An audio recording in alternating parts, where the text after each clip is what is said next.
Jarrad, good win, and I dare say the challenge now is to try and back it up and repeat the dose. Yeah, great win for the players. It's been a long, couple of years, and we were able to get our rewards for some consistent effort over the last 4 weeks. Obviously, St Kilda wasn't great, but just through our training and what we've been focusing on. We're pleased with the outcome. Which is great in the winning aspect, but at the end of the day, we're looking to get better every week. And the challenge for us is to go to Hobart, play against North Melbourne, who are around the same position on the ladder. They beat us early on in the year. And with the same sort of team that we'll go down there with and look to perform again. So getting better this week, is it purely as simple as saying we've got to get a W? Is that what it looks like, or is there other elements for fans to look for? I mean, obviously there's growth and development every player, but is it simply get better given the fact that it was a one-kick game? Getting better is consistency in what we do. So it doesn't mean we're going to get the outcome. We might play the same brand of footy and North Melbourne might be too good for us. And we can live with that. So the biggest thing for us getting better is making sure we're consistent, and we haven't been great on the road. I think our probably best game for the year was against Essendon at Marvel, later part of the year, where I think we went down by 5 goals. But that's probably been our best game on the road. So our challenge is, to be consistent, and by getting better is to get consistent in your performances. Talk us through the Andrew Gaff decision, and was it mainly a match committee thing or a whole of club decision? What was it? A collective decision as to honouring a legacy player. And I've said this, my philosophy on milestones, you've got to honour them. We did it last week with Brady Hoff in his 50th game. Did it a couple of weeks back, 150th and 100 games, to Jake Waterman and Tom Barrass. And I think it's important to honour that. And I know the club was fully supportive of it. I know the match committee were, and I know the player group is really looking forward to seeing Gaffy out there. What are you expecting from him then? Or would he be the sub, or how are you going to manage it? Yeah, we'll work through that. We'll finalise that.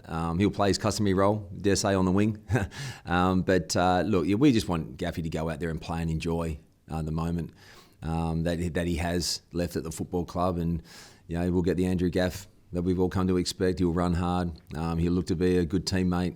He'll play his selfless role, and that's what we're looking from him. It's been a tough couple of years for Andrew. Do you now hope that this going public and the decisions out there maybe relieves a little bit of the pressure, and you can get back to maybe some of that vintage form that you saw from him? Once again, it's just, we want Gaffy just to enjoy it, play his role. No high expectation on him. He's a pro. He's played 278 games for this club. And we just want him to come out there and play his role. But this year's been challenging for him. But let's focus on what he's given to this club as well over a long period of time. I think I said to the playing group yesterday and staff that I think he's going to, he'll retire as our highest possession gatherer in the club, averaging like 25 possessions a game. You don't trip over that stuff. And so we're not expecting him to go out and have 25. It'd be nice. I think someone said to me actually also that he's on 99 games for 30 possessions plus. So he's got one more game to reach the ton. So who knows? We might encourage him to take a few kick-ins. The challenge this week, no Harry Edwards down back and stretched down there a bit. Tommy Barrass, is he going to be out as well? Yeah, unfortunately Tommy couldn't get through training yesterday, so medically we couldn't clear him. So we don't have Tommy. Gaffy comes in. Not saying he's full back, but we'll obviously move the magnets around, and we think we've got some plans in place. But Larky's a dangerous player up front for him. Will you bring in Rhett Bazzo to help out, or is he still not ready yet? We're discussing that, so you'll find out later on today.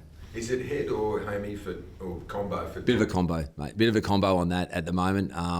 Like I said, the hamstring's been there, been dealing with, and then when you can't do full training, there's a ripple effect to everything else. So unfortunately, he just couldn't do anything at training really yesterday that we wanted him to do.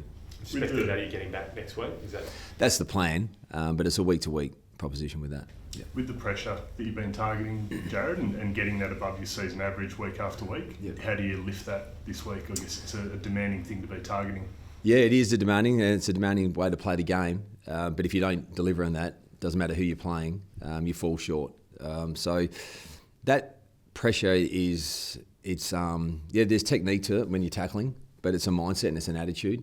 And that's what I've been super impressed with from the players, how they've really bought into that. Over the last 4 weeks, I think we've gone from 18th to 1st in that category, which is a massive, obviously, jump. but it's hard to do. But when you do it collectively, and on the last weekend's game, we had 23 players all have moments to do that. And some of the reviewing was really positive, but when you have 23 players doing it, it's easy to see. When you have half a team doing that, well, then that's when you're vulnerable. And I think what we've seen over definitely the last 2 games that we played, we've seen larger numbers in our side, all sharing the load in that space. Are you looking forward to going toe-to-toe with one of the great coaches? And it could be an important milestone for yourself too. In Clarko? Yeah, he actually coached me for 1 year when I was at Port Adelaide when he was doing the forwards before he took the job at Hawthorn many, many years ago. Oh, it'd be great. One thing about North Melbourne that we've seen, even probably from when we played them early on in the year, their game's been built around clearance, contest and pressure. So it's a great opportunity and challenge for us. Well, Jeremy McGovern has just been amazing, and we saw it at the weekend. He went to almost another level when you were down a tall defender. Can you just run through what his year's been like for a 32-year-old who's just doesn't seem to be slowing down? Yeah, it's no surprise to us inside these 4 walls how good a player he is. The thing that's really sort of probably opened my eyes up is how tough he is, and the care and the want to play every week. To drive back from Melbourne with a punctured lung, fractured ribs. We had to keep him away from playing, I think it was the Freo game. So not surprised with how good a player he is. One-on-ones, everyone sees him as that sort of intercept type marking player, but one-on-one, he's as best as they come. So, but his toughness and resilience to stay out there week after week and want to be there for his teammates is first class. We saw you debut Clay Hall last weekend. Is there any other players you're looking at the Waffle that have maybe also debuted, like a Locke Rawlinson, that you want to see in the next 3 weeks? Yeah, there's a couple. We've had Archer Reid in the squad for a number of weeks now, but we're looking at all players. I don't think Tyrell Dewar probably thought he was looking maybe 3 or 4 weeks ago, but giving him some focus on certain things in his game, we saw that last week. And the players are pretty clear that are playing the Waffle what we expect of them. There's some guys that are still a bit off from getting that opportunity. And as I've said before, we're not here to hand out games, but we're here to reward players for following the messaging that the coaches are giving them, the development coaches, with their roles and their focus points. And we want to honour that. And we're in that exploration period too. And so, we'll have a look. Archery is probably the obvious one at the moment. Cully's gone back. Chess has been back there learning some craft. So, there's guys still that are in the mix. Can you learn something from that North game here that where you surprisingly got beaten, or was a bit of an upset, I suppose, being at home? Yep. You learned much from that, Scott? Yeah, played more than 1 quarter of football. I think we turned up in the last quarter. We nearly got that game. And but there was elements of the game, clearance, contest, pressure was inconsistent. But when we dialed it up in the last quarter, we saw what we're capable of. And that's where I've said before, we've seen elements of our game and our identity in parts throughout the year, in small parts. But what we've seen over the last probably 4 or 5 weeks is larger portions of that. And we get that opportunity to front up again. It's a new week this week against North Melbourne. And we'll take the learnings from last time and we'll look to make sure that we rectify that. Against the Suns, it looks like you had more aggression than we'd seen all year. Do you think is that something that you're trying to instill them, or do you reckon it's part Harley's performance and taking a leaf out of his book and what you said about him, or how do you judge that? I think the collective. We know there's players that. And my simple message is, I don't expect Tyrell Dewar to be an Elliot Yeo. But what I expect is when it's your turn to deliver, whether it's through pressure, through its contest, just be reliable. And you've got to back players in because everyone's got different skill sets. And when they collectively do it, we're a strong side. And we saw that last week. We can be aggressive. And when you get that feeling of what it feels like to apply pressure and feel the contest, you feel like you belong in that space.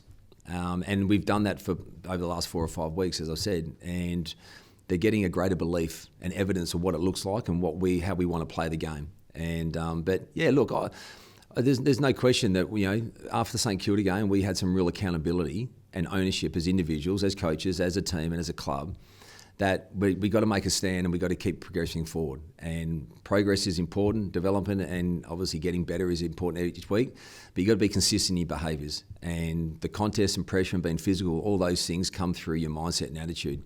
And if you don't have that, well then you're vulnerable to any team that you play against. That belief and that sense of belonging that you talk about there, is there an element of that in the position that you're in at the moment? Are you feeling as though you're growing in that position? I've said it before, I'm enjoying what I'm doing. That's it's reignited why I coach, why I started coaching back in 2009 after finishing playing football, under 18s in the Subi into here. So I'm just enjoying it, and you enjoy it when you see the work that we're putting in. You enjoy it with the support that you have around you, and I just love the game, and I'm enjoying how the boys are going about it. Did you have any reservations before you took on the job? No, not really. You don't start at the start of the season and plan for it. Even when Belly came and spoke to me, I was dripping wet, come off the track, and he said, this is what's happening. Would you like to be interim coach? And I said, oh, yeah, okay. And has it been endorsed by the board and yourself? And they said, yeah. I said, well, let's get to work. So it all happened really quick, and I'm in this seat, and I'm just being myself. I'm not doing anything different. I'm not trying to be someone that I'm not. I do lean on my past experiences, my past coaches, but also understand where we're at as a footy club. And just because we're in a club that's got 100,000 members and a lot more money than Subiaco, doesn't mean you coach any differently. You've got to be your authentic self, and that's what I think I'm doing. It was a bit of a punt though, wasn't it? Because you could have ducked like most coaches would and overthought it and tried to be strategic, but you thought, I'm going for broke here. Who knows what happens? You've got 6 weeks. You've got 6 weeks to put a little bit of an imprint, and haven't tried to change too much. Probably just laid in a bit about my philosophy, how I see things from the game, which you get an element to do as an assistant coach. But I've just tried to layer in a little bit of that in terms of what we're chasing, and just keep the focus on that and not to try and chase too much. And I think we're seeing a little bit of that. Because some would say, though, you were under the Simo regime, so you should be branded with what happened. But I sense that you're sort of being able to come out from underneath him and impose a few of the things that you wanted to do, or perhaps that your philosophies might be slightly different. Yeah, it's interesting you say about regime under Simo, because I probably disagree on that, because what I will say is that if anyone's looked at our game over the last 3 years, we've made subtle shifts to our game. So unfortunately what we haven't had is the players on the park through various regions, whether through injury, through COVID. This year we've gone on the space of playing the younger fellas on the rebuild, the start of the rebuild. But previous year we had players that we had a list that we thought we could compete, but unfortunately we had COVID and we had injuries. So our identity was shifting already. So it's not like I've come from a different skill set or different thought process of way of the game. We're already shifting into the space. What we've had, I suppose, more consistent this year is availability of players, and we've been unearthing the young fellas for the future. You got the passion, clearly. Yeah. You're in the role at the moment. Do you see that as a massive point of difference, that you're there, you'll be able to tell the club at the end of the season, this is what I've been able to do in the 6 weeks, this is how the club and the players have responded to it? Yeah, well, we'll get through this week and the next couple of weeks, because, and like I said, my whole focus is to help the club get through the next 3 weeks, continue to get better. We'll have chats. I've already said before, had casual chats with Pikey and Belly around it all, but they've been respectful of the whole situation. I understand what the club's going through, so but my whole focus is in just coaching the team and enjoying it for what it is at the moment. Just going back on that other point, Asco, you were the bloke that dropped Darling. So there has been some things that weren't done, and then you came and went bang, and now he's had his most possessions since, I don't know, a decade probably. Yeah. It's interesting you say I was the guy that dropped Jack Darling, because as a collective we discuss at match committee. Yes, I might have delivered the message with an assistant coach, but it was a collective decision. And I said to Jack yesterday, how proud and I was of how he's handled himself in that space. And he was our trademark player. I'll put it out there, he was our trademark player voted by the players after the weekend's game. And I think he's a great example to anyone that was sitting in that room, that through disappointment and being a professional, how you can come back. And to be obviously left out of the side, first time in 293 games is hard. But Dyson Help experienced that with Brad Scott over in Essendon. So we're not immune to that. And it was Jack. But he came back, and look at his performance last week. But as I said to Jack, and I've said to all the players, we pick a side based on how we can compete, and based on performance, and based on your roles. And no one's immune to that. Sorry. Scully. Bit in the media obviously about Tom Barrass meeting with Sam Mitchell last week, whether he goes, what he's doing. Has the club asked for a time frame on a decision from him about what his intentions are? Look, to be honest, I'm not privy to that. Like I said, I'm coaching, and I'm not really involved in the list management side of things. I see the report. That was the first I heard of it when it was reported, but I'm not privy to that information. Do you feel like though as coach, if next week Harry and Tom are both there and there's uncertainty about Tom and maybe hopefully probably play Harry if that's the case, given that you're not sure if Tom's going to be here next year and you talk about growth, is that something you feel like you should be informed about? Yeah, to be honest, haven't even thought about that because that might not even be in the equation next week. You know, they've got to pass a fitness test. So. What about Sam flying over and talking to your players? How do you feel about that? I think it's the industry. Like the industry, you know, I think many years ago, I think Brad Scott and the Army went over and talked to Boakey, and that was probably, I don't know, 10 years ago, nearly. I think it's part of the industry. Player managers are talking to players, coaches. It's that time of the season. Did Jamie Cripps saw yesterday at training? Will we play this week? Yeah, we're around, what round are we? 20, 23, 21, 20, whatever we are. It's a long season. I think he got a little bit of a whack on the chest, but yeah, nothing serious. He'll be right to play.